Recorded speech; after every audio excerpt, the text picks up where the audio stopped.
បាទសួស្តីសកលអ្នកនេះបាទថ្ងៃនេះចេញទៅមួយឈុតទៀតហើយបាទនេះគឺ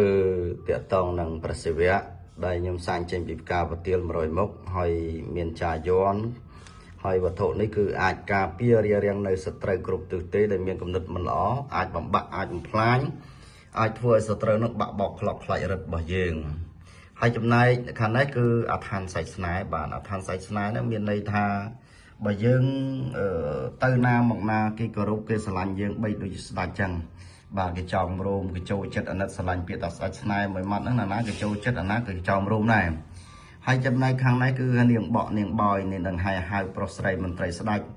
យើងទៅណាមកណារកទីទៅទាវទៀនគឺថាមានលៀបមានជ័យមានសំណាងលោកដោដាច់ភ្ញៀវមកជួបយើងក្រឹកក្រែងចំណែកអតិថិជនក៏ចោមរោមច្រើនហើយយើងធ្វើអីមកណាទៅណាអីហ្នឹងគឺថាមានលៀបមានសំណាងជាតារាមតែម្ដងនេះព្រះមនីឥសីប្រទានពរឬក៏ហៅថាឥសីទេវទ្រព្យលោកបានឲ្យពរឲ្យជ័យទ្រព្យសម្បត្តិឬក៏លុយកាក់ដែលយើងប៉ងប្រាថ្នាឬក៏ឲ្យពរជ័យនៃសេចក្តីសុខដល់យើងហើយចំណែកខាងនេះគឺព្រះមនីឥសីកម្ពុជាដែលលោកមានឫទ្ធិអំណាចផ្នែកខាងជោគជ័យនៃគណៈឈ្នះសត្រូវគ្រប់ទិសទី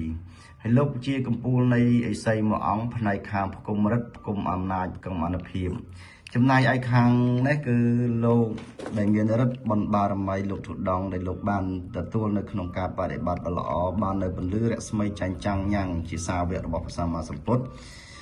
ចំណែកខាងនេះគឺស្នេហ៍មដំរីបាទស្នេហ៍មដំរីនេះវិសេសវិសាលណាស់បាទគឺថាទៅណាមកណាគេក៏ចូលចិត្តស្រឡាញ់បីដូចជាស្ដេចហៅថាប្រទានពរយើងនេះគឺស្នេហ៍ព្រះព្រំមានន័យថាទ្រព្យសម្បត្តិលុយកាក់មេប្រាក់កៅកងពីទូសុរកម្មបើយើងគ្រប់បានអោលំទមការជឿជាក់យើងនឹងបាននៅសេរីសុស្ដីគ្រប់ប្រការចំណែកវត្ថុមួយនេះគឺខ្ញុំសាងចេញពីផ្កាវទាលហើយមានចាក់បដូរលើគាថាជាច្រើនហើយនេះមានស្នេហ៍មហាវងស្នេហ៍មហាហេងចឹងមួយខ្សែនេះគឺបានគ្រប់ទាំងការពារទាំងឈ្នះអសត្រូវគ្រប់ទិសទីហើយទាំងលៀបជ័យសំណាងល្អសេះគុណចង់បានអាចតាក់ទងមកលោកគ្រូបានណាហេងទាំងអស់គ្នាបាន